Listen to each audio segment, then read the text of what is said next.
The Sabbath presents an interesting paradox. On the one hand, it is a tremendous blessing, a gift from the Creator himself. An old hymn admonishes, "Don't forget the Sabbath, the Lord our God hath blessed. Of all the week the brightest, of all the week the best. It brings repose from labour, it tells of joy divine, its beams of light descending with heavenly beauty shine."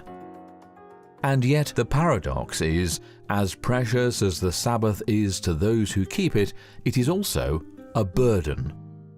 Such words may sound shocking, even offensive, but if we're being strictly honest, it can also be the most difficult day of the week. There are certain expectations that accompany what is deemed proper Sabbath observance. Wearing our best clothes to Sabbath morning worship generally requires special preparation. Cooking and cleaning ahead of time can be exhausting after a long week at work. Then there is the long list of everything that must not be done on the Sabbath. As great a blessing as the Sabbath is, it too often devolves into a burden as well. It certainly became so to the Jews. To this day, conservative Jews hire a Shabbat Goy, a Gentile, to come to their homes on Sabbath to perform menial tasks that would be work for the Jew to do. These include such things as turning on lights or lighting the stove.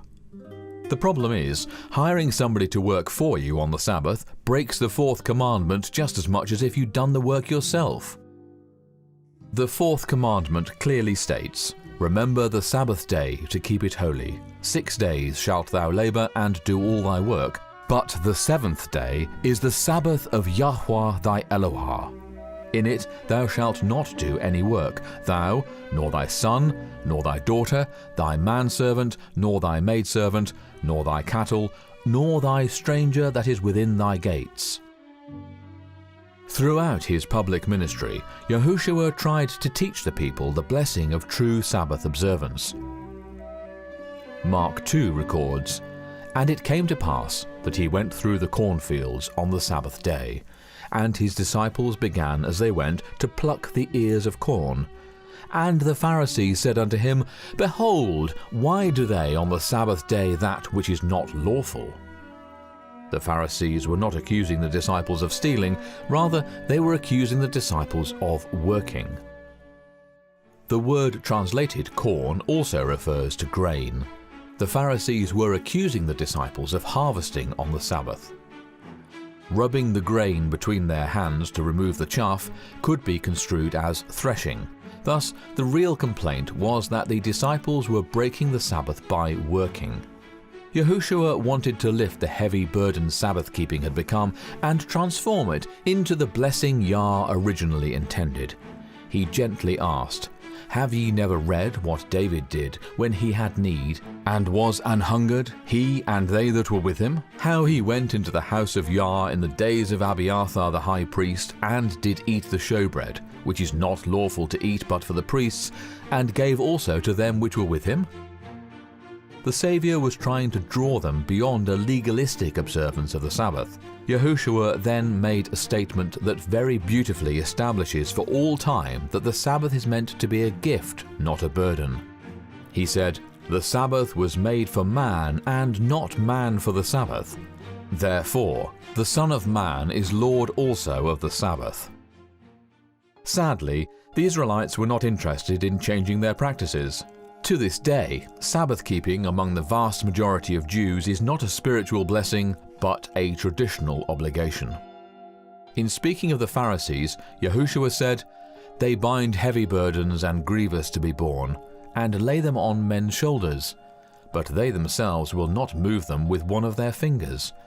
Woe unto you, scribes and Pharisees, hypocrites! For ye compass sea and land to make one proselyte, and when he is made, ye make him twofold more the child of hell than yourselves." There are very good reasons why many Sunday-keeping Christians accuse Sabbatarians of being legalistic, because they are. Satan has worked hard to spread this same attitude toward the Sabbath among Sabbath-keeping Christians. But that is not the fault of the Sabbath.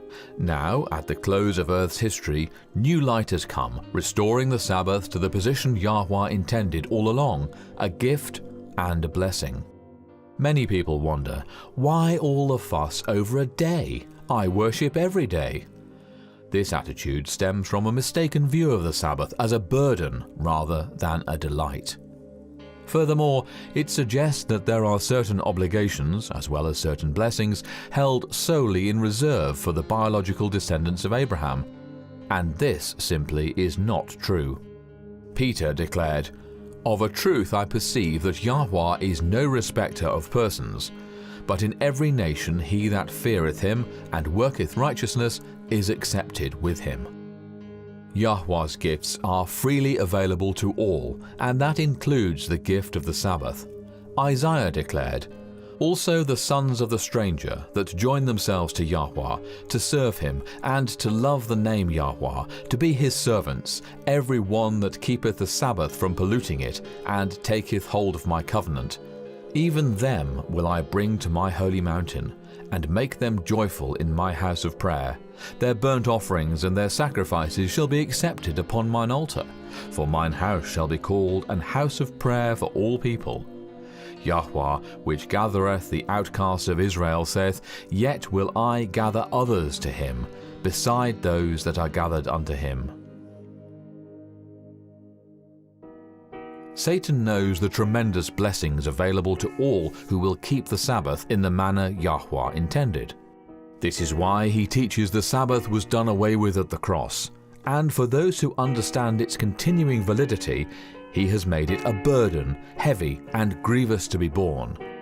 For many Sabbatarians, it is the man-made traditions, the human interpretation of what constitutes proper Sabbath observance that makes them feel they are keeping the Sabbath holy. And yet it is these very things that turn their Sabbath day's blessing into a burden, and they don't even realize it. Gaining a true Sabbath day's blessing is not dependent on wearing the right clothes or fixing special foods. Delighting in the Sabbath is far more profound than anything so dependent on exterior factors, and it is gained by 3 simple steps. Isaiah 58 explains what these steps are. "If thou turn away thy foot from the Sabbath, from doing thy pleasure on my holy day, and call the Sabbath a delight, the holy of Yahweh honourable, and shalt honour him, not doing thine own ways, nor finding thine own pleasure, nor speaking thine own words, then shalt thou delight thyself in Yahweh, and I will cause thee to ride upon the high places of the earth, and feed thee with the heritage of Jacob thy father, for the mouth of Yahweh hath spoken it." This is the secret to delighting in the Sabbath. It is not our task to make the day sacred. The Sabbath is already sacred and holy because the Creator has already blessed and declared it so. It is our job to keep it so. Again, the 3 steps for delighting in the Sabbath are not doing our own work, not speaking our own words, and not seeking our own pleasure. Not doing our own work is clear and self-explanatory. We are not to do our own work during the holy hours of the Sabbath. People who claim the Sabbath was nailed to the cross, and besides they worship every day, are missing the point about no work. We are to worship every day. Starting the day with personal one-on-one time with the Creator is very important. But even with personal devotions, a normal work day is not the same thing as laying aside typical daily activities and focusing solely on Yahweh. On the Sabbath, Yahweh lays aside his work to focus on his most important treasure, you. Can't we do the same? Not speaking our own words on the Sabbath can be especially easy to forget. Whether we invite guests to join us for the Sabbath meal, or we join with other home churching families to enjoy a potluck meal, speaking our own words happens far too often. Men may talk about work or the winning score of their favourite football team. Women may visit about their children or events occurring in the lives of mutual friends. This doesn't glorify Yahweh. Such talk shifts the focus away from Yah and onto secular matters. To truly delight in the Sabbath, it is important to speak Yah's words, not our own. Not seeking our own pleasure can appear self-evident.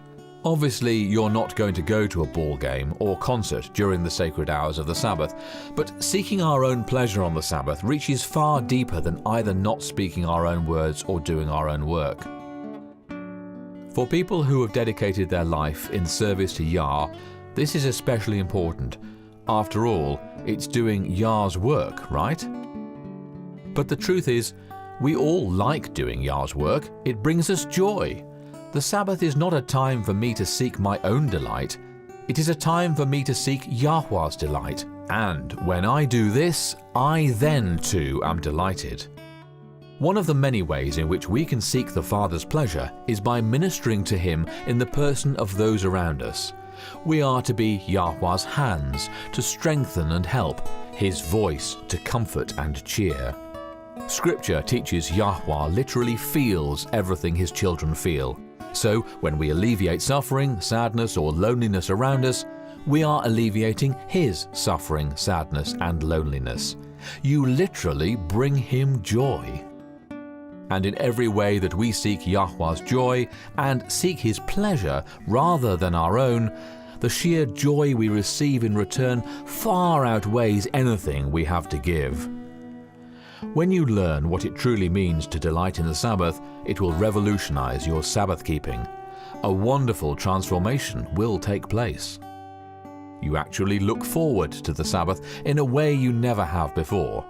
And when the light fades, you will be sad to see it go.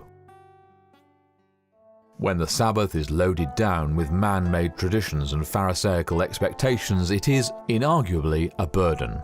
But when in the simplicity of Yah's instructions we do not do our own work, we do not speak our own words or seek our own delight, then our focus is where it should be, on Yahweh, the source of all love, joy and fulfillment.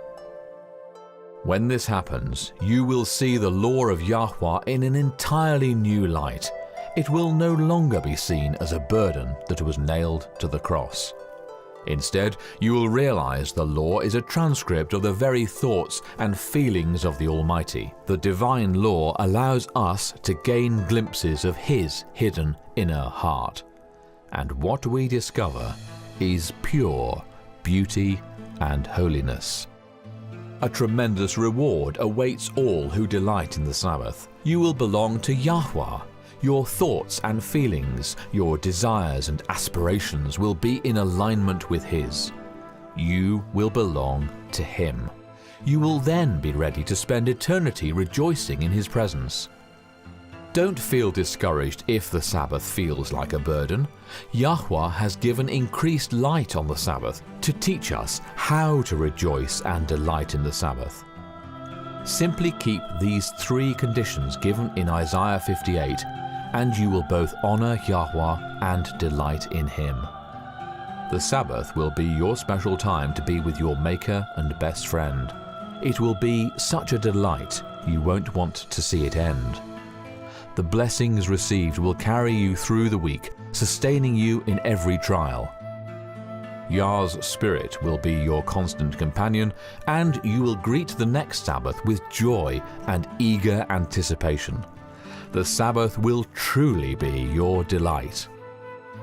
The Sabbath is a perpetual invitation to spend time one-on-one with your best friend. As you do this, you will become one with Him, He in you and you in Him, delighting in each other's company. The Sabbath is a joy that will continue to delight throughout the ceaseless ages of eternity.